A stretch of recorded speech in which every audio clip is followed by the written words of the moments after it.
નમસ્તે ખેડૂત મિત્રો, આજે આપણે આવ્યા છીએ તળાજા તાલુકાના નાની માંડવાળી ગામે, જે આપણા પ્રગતિશીલ ખેડૂત છે નીરુભાઈ ગઢવી, એમની મુલાકાતે આવ્યા છીએ. જેને આપણે ઓર્ગોનિક જે આપણું ખાતર આવે છે કિસાન પાવર, એમનો એનો ઉપયોગ કર્યો છે આપણે સૈણામાં પાયામાં. તો આપણે એને પૂછ્યું અને પછી એને આપણે આસ્થા કીટનો પણ ઉપયોગ કર્યો છે. તો આપણે પહેલાં પ્રગતિશીલ ખેડૂતને થોડીક માહિતી લઈએ, પછી આપણે આગળ વાત કરીએ, જાણીએ જોઈએ. તો એમને જ વાત સાથે વાત કરું. તમારો એક પરિચય આપજો. નમસ્કાર ખેડૂત મિત્રો, હું નિરુદાન કે ગઢવી, તળાજા તાલુકો, નાની માંડવાળી, અને હું કિસાન છું અને આ મારી વાડી. આ જ્યારે મારે શેણા વાવવાના હતા ત્યારે મેં નક્કી કર્યું કે શેણાની માલપા પાયામાં કયું ખાતર નાખવું અને એ ખાતર શું શું આપણને ફાયદો આપે.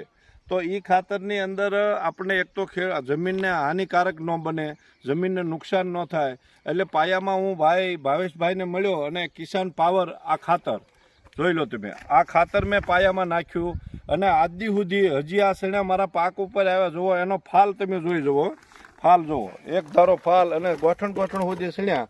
તો આ પાયાનું ખાતર પછી ખાતર નથી નાખ્યું તો હજી એની તાકાત એમનેમ છે.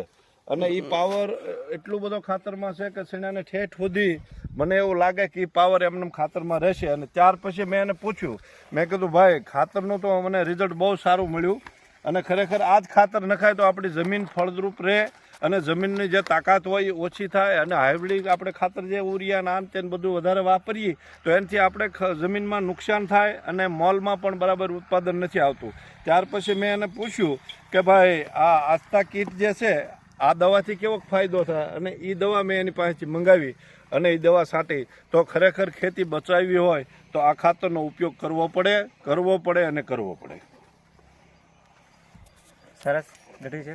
તો હું બસ ખેડૂતને એટલે જ કહેવા માગું, તમે ખાલી જોવો ફાલ. તો આપણે ગુજરાતના દરેક ખેડૂતને હું એટલું કહેવા માગું, એકવાર અવશ્ય આપણે કિસાન પાવર ખાતરનો ઉપયોગ કરવો જોઈએ, કે જેથી કરી અત્યારે આપણી સરકાર પણ એટલું બધું બતાવે છે કે રાસાયણિક બંધ કરો અને ગામડે ગામડે કેન્સર જેવા રોગો થઈ રહ્યા છે. તો આપણે આ ઓર્ગોનિક ઉપર વળીએ અને લોકો કેન્સરથી બસે એવો આપણે પણ બધા સહભાગી બનીએ અને એકવાર અવશ્ય કિસાન પાવરનો ઉપયોગ કરો. જય જવાન, જય કિસાન.